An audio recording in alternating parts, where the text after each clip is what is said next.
पूज्य परमहंस श्री रामकृष्ण देव जी, अमृतमय उनकी वाणी। अय उपासक, तुम कभी किसी से वाद विवाद न करो। बहुत अमृतमय वचन है। बहुत ही ऊंची स्थिति के महापुरुष हमारे भारत की शोभा है। ये थे नहीं कह रहा हूं, है, क्योंकि महापुरुषों की वाणी ही महापुरुषों का स्वरूप है। वाणी विराजमान है अर्थात महापुरुष विराजमान है। पूज्य श्री परमहंस शिरोमणि श्री रामकृष्ण देव जी, उपासक, वाद विवाद मत करो। जिस प्रकार तुम अपने इष्ट देव को, अपने धर्म को दृढ़ विश्वास के साथ पकड़े हुए हो और महान मानते हो, ऐसे ही कोई दूसरे धर्म का उपासक अपने इष्ट देव को और अपने धर्म को महान मानता है। इसलिए तुम अपने धर्म को महान करके दूसरे को नीचा दिखाने वाला वाद विवाद मत करो। कितना सुलझा हुआ स्वरूप महापुरुषों का। केवल वाद विवाद से तुम अपने धर्म और इष्ट देव को खो दोगे।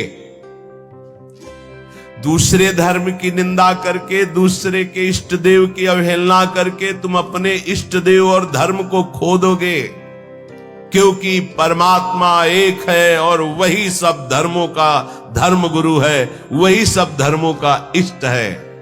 परमहंस शिरोमणि श्री रामकृष्ण देव जी के वचन। किसी की निंदा अवहेलना नहीं करनी। एक बार एक महात्मा किसी नगर में से होकर जा रहे थे। संयोगवशात एक दुष्ट आदमी सामने से आया और वो क्रोधित होकर पीटने लगा। बहुत मारा महात्मा को, मूर्छिता हो गए महात्मा, इतना मारा। बहुत दुष्ट स्वभाव के भी होते, वो जमीन पर गिर गए। मारने वाला चला गया। कुछ श्रद्धालु आए, उनकी बड़ी सेवा की। जब होश में आए तब पूछा, महात्मा जी किसने मारा आपको? बोले, जिसने सेवा की उसी ने मारा है। जिसने सेवा की? वो कहा, महाराज आप तो मूर्छित थे, हम लोगों ने तो सेवा की है। बोले, बस जिसने सेवा की उसी ने मारा, दूसरा नहीं मार सकता। महात्मा जी ने कहा, जिसने मुझे पीटा वही सेवा कर रहा है, जो सेवा कर रहे हैं इन्होंने ही पीटा है। वो तो बड़े घबरा गए कि महात्मा पागल है क्या। तब उनके शिष्य ने जब सुना तो वो आए वहां दौड़कर। लोगों ने कहा, आपके गुरुजी पागल है क्या? तो बोले, नहीं, आप नहीं समझ पा रहे। जिस परमात्मा ने वो रूप रख करके पीटा, उसी परमात्मा ने आप लोगों को प्रेरित करके आप लोगों के रूप में सेवा की। हमारे गुरुदेव का मतलब ये है। भाव ये, आपके साथ जो निंदा अपमान तिरस्कार कर रहा है वो आपका आराध्य देव दूसरा नहीं है, वही आराध्य देव है। तुम्हारे किसी कर्म का मार्जन कर रहा है, ध्यान रखना। अब आगे बिल्कुल सुलझी हुई एक एक बात है। सच है कि उस दुष्ट में भी परमात्मा है। सच है कि व्याघ्र में भी परमात्मा है। पर हम महात्मा को तो गले लगा सकते हैं, लेकिन व्याघ्र को, सिंह को गले नहीं लगा सकते।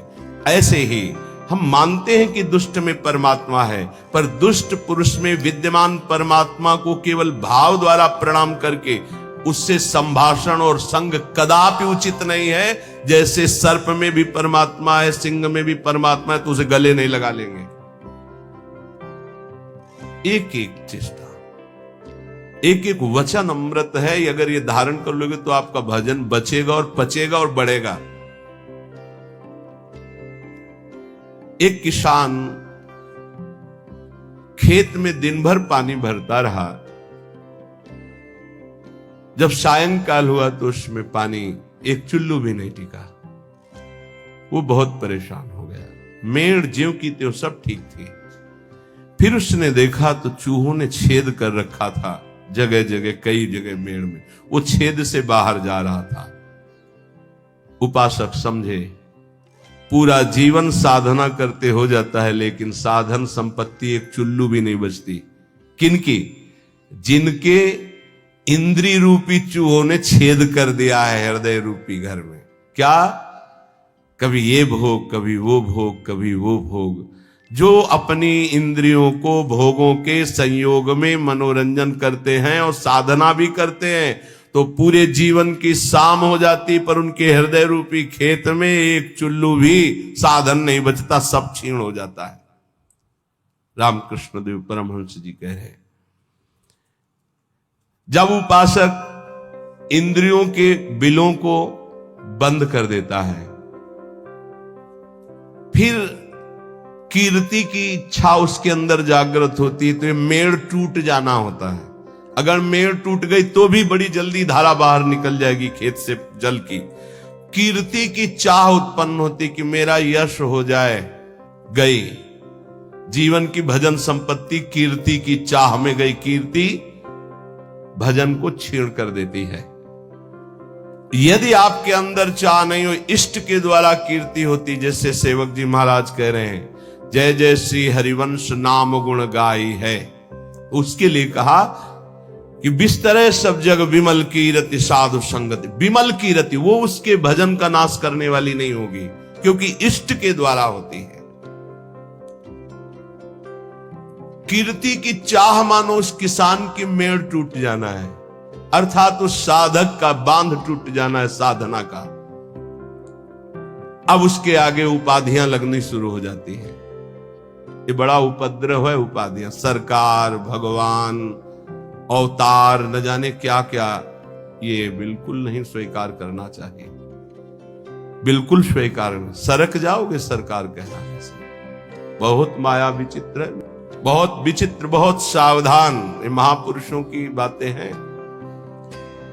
अब साधक की जहां कीर्ति रूपी मेड़ टूटी, बंधी, घाव हो गया, वहां से ये बालू का बांध है। ईश्वर की जितनी आराधना चिंतन सब गया, वो अपनी कीर्ति का स्मरण करके वो भूलना शुरू हो गया। प्रभु का अहंकार जो मिटाना था वो फिर बढ़कर वैसे ही तैयार हो गया। इसीलिए जन्म भर उपासक को सावधान रहना चाहिए, ना इंद्रियों की विलासता और ना कीर्ति और ना किसी तरह की सिद्धि की वृत्ति। सिद्धि भी बहुत बाधक होती है, भगवत प्राप्ति में बहुत बाधक। मन की बात जान, दुनिया का सब एक से एक अलग अलग क्षेत्र सामने का, एकाग्र दृष्टि से देख के संकल्प कर हिल नहीं सकता एक कदम। जैसा चाहे जितना हो उसकी आज्ञा का पालन करेगा ही करेगा। ऐसी बहुत सी, वे तो गुरुजनों की कृपा से इन खाइयों को नांगा जाता है। बिल्कुल दैन्य, बिल्कुल दैन्य। भरी सभा में नीच पुरुष द्वारा पिट जाने पर भी किसी भी तरह का कोई भी भागवतिक प्रभाव न प्रकट करना, साधारण आदमी की तरह शांत एकदम, ये असाधारण क्षमता होती है। क्यों सह जाए सामने वाला जब इतना कर रहा? भगवान ने हमको तेज दिया, बल दिया है, क्यों सह जाए? बोले एक भाई अपने मुखौटे को लगाकर सिंह का और अपने घर में गया तो घर वाले एकदम भयभीत हो गए, लेकिन उसकी बहन ने उसको मुखौटा लगाते हुए देखा था। वो नजदीक गई और मुखौटे में थप्पड़ चल और उतार के रख दिया। रामकृष्ण परमहंस देव जी के समझे, ये कोई निज जन, निज संबंधी देख पाएगा कि इन मुखौटों में और कोई नहीं, मेरा प्रिय है, प्रीतम है, दूसरा कोई नहीं। ये जो गाली दे रहा है, जो अपमान कर रहा है, जो पीट रहा है, वो मेरा प्रीतम है जिसकी मैंने आराधना की है। वो किस लिए पीट रहा है? जैसे कुम्हार अपनी मटकी को पीट के देखता है, ठीक है, खरी है, कहीं से फूटी नहीं है, मजबूत है, इतना वार सह सकती है, तैयार हो। भगवान ऐसा लीला करते हैं, पक्का अपनी मटकी को बजवाते हैं, बड़े जोर से बजाते हैं, जैसे कुंभकार बाजार में मटकी रखता है, सिक्के से बजाता है, हाथ से बजा के दिखाता है, फिर कहता है इतने रुपए की है। ऐसे भगवान अपने भक्त को विश्व में दिखाते हैं, देखो कितना सहनशील है। मुखौटा कोई भी हो सकता है, ध्यान रखना, मुखौटा कोई भी हो सकता है, पहचानना आपको है। घर वाले भयभीत हो गए, लेकिन बहन भयभीत नहीं हुई, क्योंकि उसने देखा मेरा भाई मुखौटा लगा रहा सिंह का। ऐसे ही संबंधी जो भगवत संबंध, दास्य, सख्य, वात्सल्य, कांता, सहचरी, वो जान रहा है कि मेरा प्रीतम में मुखौटा लगा के बदल के आया है और मुझे गाली दे रहा, मेरा अपमान कर रहा है। नहीं, मैं डरने वाला नहीं, मैं समझ गया मेरा प्रीतम है, कोई भी भय उसे स्पर्श नहीं कर सकता। एक दिन एक सरकारी आदमी पिस्तौल रखता था और बहुत विलंब से आया। पत्नी ने कहा, तुम इतना विलंब से क्यों आए? रोज तो इतने समय आ जाते थे, इंतजार करते हो इतना समय। उसका समय हो जाता है। कैसे हो जाता है? बोले ऐसे हो जाता है। पिस्तौल निकाली, गोली भरी और उसकी कनपट्टी में लगाई। तो ये सब दूसरों को धमकियां दिया करो। बोले असली गोली है, पिस्तौल है, तुझे भय नहीं लग रहा? बोले बिल्कुल पाई भर नहीं लग रहा। क्यों नहीं लग रहा? तुम मेरे प्रीतम हो, ऐसा कर ही नहीं सकते हो। ऐसे ही भक्त, वो संपूर्ण चर जगत में अपने प्रीतम को सर्वान वस्तुतया निरीक्ष परम स्वाराध्य बुद्धिर्मम, वो भयभीत नहीं होता। शरीर को पूरा होना है तो उसी क्षण होना है, जैसे होना है, जिस विधान से होना है, मेरे प्रीतम उसी विधान का प्रयोग करेंगे। पर होंगे मेरे प्रीतम, सर्वस्व हरण करने वालों में मैं मृत्यु हूं, भगवान श्री कृष्ण कहते हैं। अब हमारे पास और कौन रह गया? मृत्यु रूप में भी तो प्रीतम ही आएंगे, और कौन आएगा?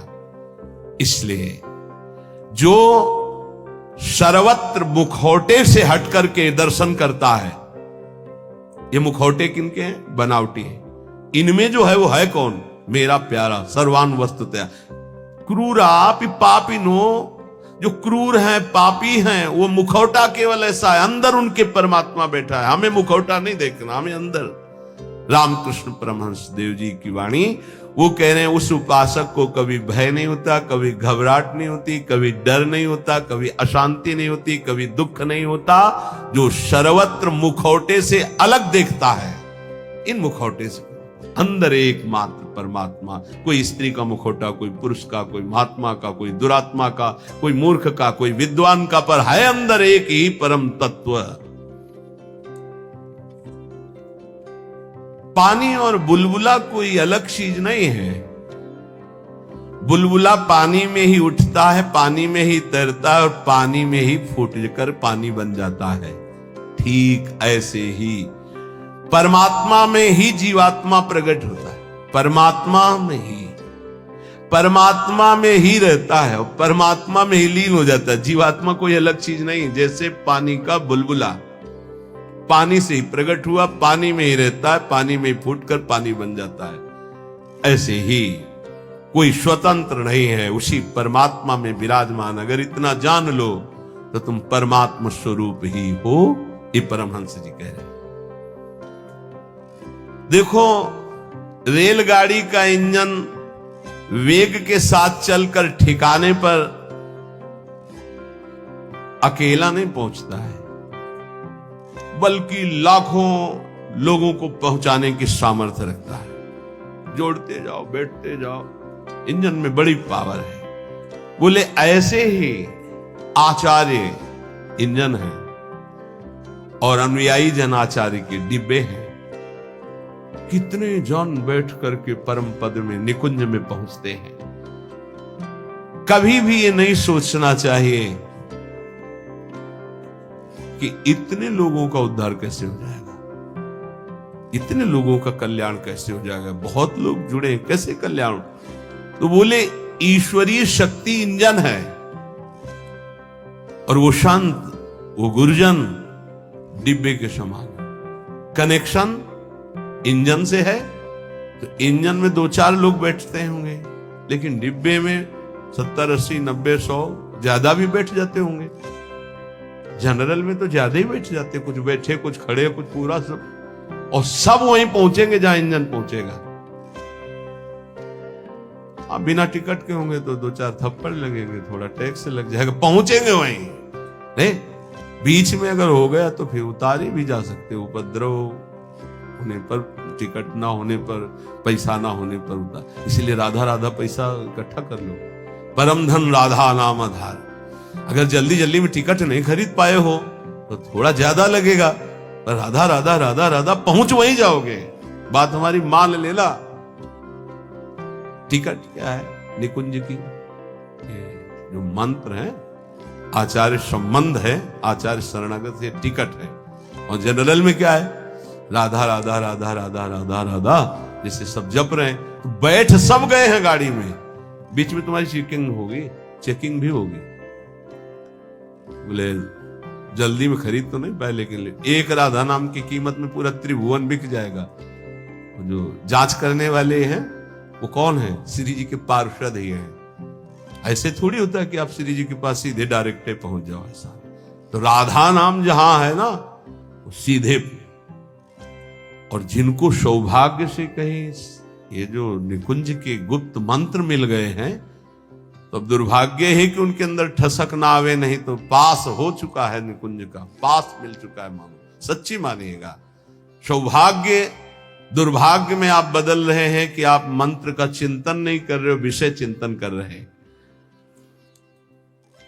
रेलगाड़ी के इंजन में उतने लोग पार नहीं हुए जितने डिब्बे में बैठकर वहां पहुंच जाते हैं। अर्थात आचार्य और आचार्य परंपरा, आचार्य के तो विशेष विशेष कुछ पार्षद हुए, लेकिन आचार्य परंपरा में लाखों ऐसे महापुरुष हो गए कि करोड़ों को श्री जी के पास पहुंचा दिया, श्री जी में तन्मय करा दिया। राजहंस कभी पानी, वो दूध पीकर पानी को छोड़ देता, राजहंस। ऐसे ही जो उपासक है, जो संत है, जो भगवत प्रेमी महात्मा है, तो माया और ब्रह्म दोनों मिले हुए हैं एक में। वो केवल ब्रह्म, केवल परमात्मा तत्व को और जल को जैसे छोड़ देता है, दूध पी के जल को छोड़ देता है, ऐसे ही वो माया के विकारों को छोड़कर परमात्मा स्वरूप में स्थित हो जाता है। दैवी संपदा का महान सुख उसके हृदय में जागृत हो जाता है, जो माया के विकारों पर मुक्ति प्राप्त कर लेता है। कोई भी विकार उसके ऊपर प्रभाव नहीं डालता। हाथी को खुला छोड़ दे तो मनमानी आचरण करके वृक्षों को उखाड़ता है, तोड़ फोड़ शुरू कर देता है। लेकिन जब महावत अंकुश पर अंकुश प्रहार करता है तो घुटने के बल हाथी हो जाता है। ऐसे ही ये मन मत वाला हाथी है, जिसने इसको स्वच्छंद छोड़ दिया है, ये सब तोड़ फोड़ कर देगा, धर्म विरुद्ध आचरण करेगा। महावत है उपासक, हाथी है मन और अंकुश है ज्ञान। प्रहार पे प्रहार करके उसको घुटने के बल में, अर्थात मन को अधीन कर लिया, तब वो शांत चित्त परमात्ममय हो जाता है। मन ही भगवान का स्वरूप बन जाता है। इंद्रियाणाम मनश्चास्मि, पर पहले अंकुश की मार देनी पड़ेगी, छोड़ना नहीं। इसको छोड़ दिया तो तोड़ फोड़ मचा देगा। मत वाला ये हाथी है मन, किसी के अंकुश से, केवल ज्ञानांकुश, जो नाम मंत्र मिला खूब जपो, इसी से मानो तुम्हारे अंकुश की धार तीक्ष्ण होगी, इसी से तुम्हारा मन बस में होगा, दूसरा कोई उपाय नहीं। कल एक साधक प्रश्न कर रहे थे एकांतिक में, मैं जानता हूं ये नहीं करना चाहिए, फिर भी करता हूं, क्यों? दो बात। पहली बात, तुम में आध्यात्मिक सामर्थ्य खो चुकी है, जान करके भी तुम उसको रोक नहीं सकते क्योंकि बलहीन हो। और दूसरी बात, तुम्हारी सुख बुद्धि उसमें है, जरूर ये कहते हो मुंह से कि नहीं करना चाहिए, पर अंदर है कि इसमें सुख है। इन दो बातों के कारण तुम भ्रष्ट होते रहते हो। तो हमको पहली बात बलवान करनी है कि हमारे अंदर नाम बल आवे, तो दूसरी बात अपने आप हट जाएगी, सुख बुद्धि हट जाएगी। पहले नाम जप करके अपने को बलवान बनाइए। समस्त विकारों को नष्ट करने का मैं तुम्हें एक सरल उपाय बताता हूं। रामकृष्ण परमहंस देव जी तालियां बजाकर जब नाम कीर्तन जोर जोर से किया जाता है, तो जैसे वृक्षों में बैठे हुए पक्षी उड़ जाते हैं, ऐसे हृदय के काम क्रोध आदि नष्ट हो जाते हैं। रामकृष्ण परमहंस देव तालियां बजाकर राधा राधा राधा राधा राधा, किसी संगीत की और ज्ञान वृत्ति ना हो तो अपने पास परम संगीत है तालियां बजाकर। तो कह रहे हैं कि जैसे वृक्षों में बैठे हुए पक्षी तालियां उड़ जाते हैं, ऐसे हृदय में बैठे हुए काम क्रोध भाग जाते हैं जब नाम कीर्तन। जब किसी को भी काम आदि वेदना हो तब नाम कीर्तन करके देखना, तो नाम कीर्तन होने ही नहीं देगा काम। देख लेना, उस समय अगर उपदेश भी किया जाए तो तुम्हें अच्छा नहीं लगेगा। कामी समझी भी हरि कथा ऊसर बीज बय फल। और अगर आप शुरू कर दिए तो वो टिकेगा नहीं, भाग जाएगा पक्का। बहुत सुंदर उपाय महापुरुषों के हैं। उपासक की उपासना परिपक्व कब मानी जाती है? जब अपने आराध्य देव का नाम लेते ही रोमांच हो जाए और आनंद अश्रु बहने लगे, तब समझना चाहिए कि हमारी उपासना परिपक्व हो रही है। उपास्य देव का नाम लेते ही आंखों में जल आने लगे, अब उसकी उपासना रंग ला रही। राधा कहते आंसू भर जाए। एक लकड़हारा जंगल की लकड़ी बेच बेचकर बड़े कष्ट पूर्वक अपना जीवन यापन कर रहा था। अकस्मात उस मार्ग से एक सन्यासी जी आ रहे थे। उन्होंने लकड़हारे के दुख को देखकर कहा, बेटा जंगल में तुम सूखी लकड़ियां बिन रहे हो, इसके आगे बहुत कुछ है, आगे बढ़ो और कुछ तुम्हें प्राप्त हो जाएगा, मैं देख रहा हूं। वो आगे बढ़ा, सूखी लकड़ियां छोड़कर। ध्यान देना, महापुरुषों के उदाहरण साधारण नहीं होते, बात साधारण दिखाई दे रही। जब काफी आगे बढ़ा तो उससे चंदन की खुशबू आई, तो चंदन के वृक्ष मिले। सूखी लकड़ी छोड़कर उसने चंदन की लकड़ी काटी और बाजार में बेचा, अच्छा पैसा आया।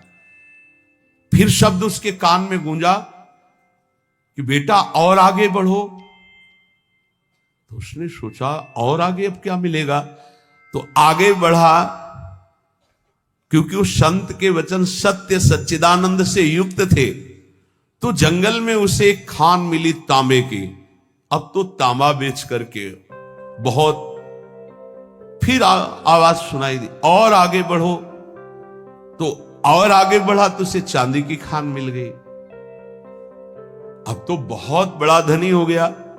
फिर आवाज आई और आगे बढ़ो, तो आगे बढ़ा तो स्वर्ण की खान मिल गई। बोला आप तो बस यही पूर्णता हो, स्वर्ण ही स्वर्ण। फिर आवाज आई और आगे बढ़ो, तो उसे हीरे की खान मिल गई।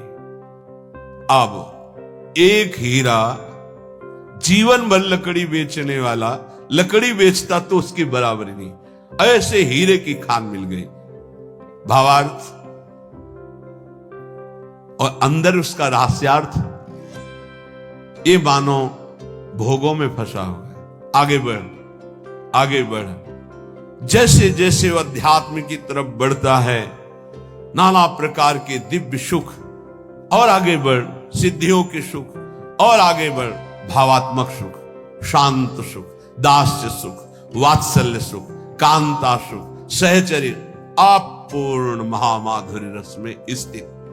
हमें जब तक भूमा सुख न मिल जाए तब तक रुकना नहीं, आगे बढ़ते रहना है। अल्प सुखों का भोक्ता भूमा सुख का अधिकारी नहीं होता। यदि संत की बात मानकर लकड़ी बेचना काम बंद न करता तो आगे नहीं बढ़ पाता। आवाज आती रही आगे बढ़, तो फिर चंदन, फिर आगे बढ़ा तांबा, फिर आगे बढ़ा चांदी, फिर सोना, फिर हीरा, अर्थात एक से एक दिव्यताएं, आप ज्ञान की सुंदर भूमिकाएं, भक्ति की सुंदर दिव्य भूमिकाएं, इनको क्रॉस करते थे। अल्प सुख साधना का मिले उसी में तृप्त हो गया, वो महान सुख को नहीं प्राप्त कर सकता। श्री रामकृष्ण परमहंस जी कहते हैं, लकड़हारे की तरह छोटी सी साधना के सुख को पाकर तृप्ति का अनुभव मत करो। ज्ञान का समुद्र लहरा रहा है आध्यात्मिक क्षेत्र में, और उस ज्ञान के परम धनी बनकर स्वयं भगवत स्वरूप हो जाओगे। देखो, एक छोटे पौधे की रक्षा उसके चारों ओर घेरा बना करके की जाती है, नहीं तो बकरी चर जाएगी। और वही पौधा जब बड़ा हो जाता है, वृक्ष रूप हो जाता है, तो सैकड़ों बकरियों का पेट भर जाएगा, उसकी छाया में रहेंगे, उसका कुछ नहीं बिगड़ेगा। ऐसे ही जब भक्ति का छोटा अंकुर निकले तो कुसंग रूपी बुरी संगति रूपी बकरी से बचना। बकरी का चरा हुआ छोटा पौधा किनगा बहुत ही मुश्किल देता है, क्योंकि डंठल भर रह जाता है, वैसे चुन लेती है। अर्थात यदि बुरी संगति हो जाए नए भगत को, तो पूरी भक्ति को ही वो नाश कर देगा, पूरा का पूरा नाश कर देगा। वो आप देख लो, आंखों के सामने दिखाई देता है। जब तुम्हारे हृदय में भक्ति, तो साधु संगत रूपी बाढ़ के अंतर्गत रहना। साधु संगत करे अनुदिन राति, अर्थात संतों के वचनों में केवल रहना, बस दूसरे की बातें मत सुनना, नहीं तो वो बकरी है, चर जाएंगी, किनगा भी नहीं निकलेगा दोबारा भक्ति का। ऐसे कितने उदाहरण जीवन में देखे हैं कि बड़े भाव से चलना चाहते थे लेकिन भारी कुसंग हो गया, नष्ट हो गया, भारी कुसंग। जब वही भक्ति वृक्ष रूप हो जाएगी तो हजारों लोग नीचे आनंदित होकर विश्राम करेंगे, कुछ फर्क नहीं पड़ता, फिर निंदकों का कोई प्रभाव नहीं पड़ता। पर पहले भक्ति को वृक्ष रूप बढ़ने दो। ये कुवासना में लिप्त भोगी पुरुष, संसारी पुरुषों का संग जहर है। अगर इनका संग हुआ तो भक्ति का पौधा नष्ट हो जाएगा, ध्यान रखना।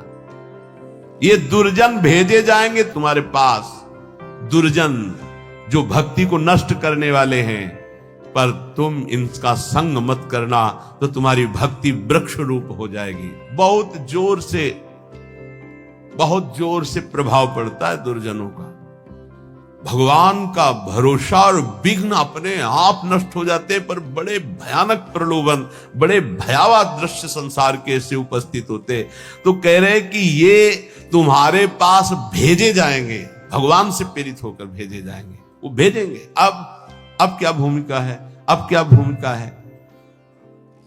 देखो, पत्थर चाहे सैकड़ों वर्ष पानी में पड़ा रहे, पर उसमें अग्नि उत्पादक शक्ति नष्ट नहीं होती। घर्षण करोगे पत्थर को तो अग्नि प्रकट कर देगा। ऐसे ही भक्त जब अपने हृदय में भगवत चिंतन की रगड़ करता है तो अनंत जन्मों से हम विषय रूपी पानी में पड़े रहे, लेकिन हमारे अंदर दिव्य शक्ति है, हम उसे जागृत कर सकते हैं। रामकृष्ण परमहंस जी कह रहे हैं, तुम जितना नाम स्मरण करोगे तो तुम्हारे हृदय में घर्षण शक्ति से एक आध्यात्मिक बल प्रकट होगा।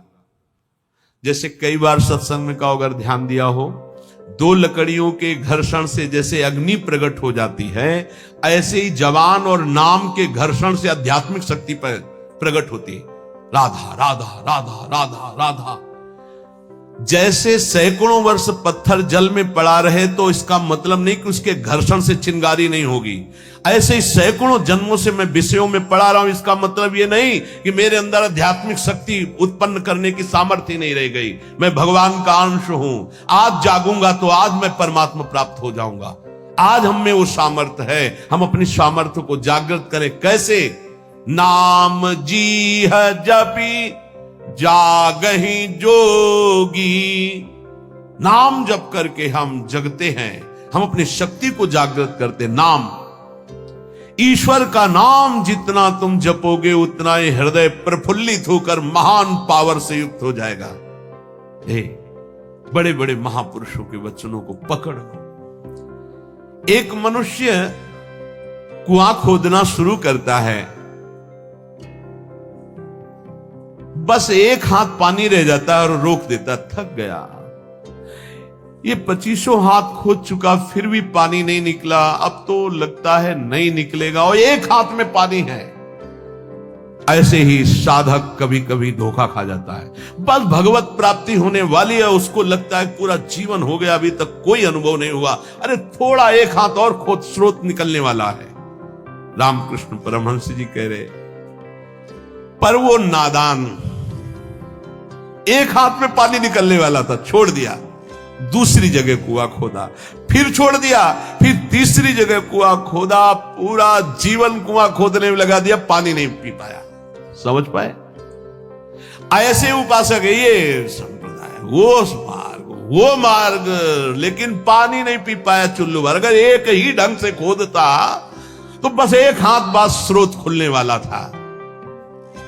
एक गुरु, एक ग्रंथ, एक पंथ, एक मंत्र, एक संत, एक कंत, सांगो पांग उपासना पकड़ लो, निकल जाए। हमने देखा कि जो इधर उधर भटकने वाले वो जीवन भर भटकते रहते हैं, क्योंकि तलवार की धार पर चलने के लिए जो हिम्मत चाहिए वो गुरु बदलने से नहीं आती, वो चलने से आती है। ये जो बदलुआ लोग होते हैं ना, बदलते ही रहते हैं। व्यभिचारी की वृत्ति पातिव्रत धर्म से कभी एक नहीं होती, ध्यान रखना।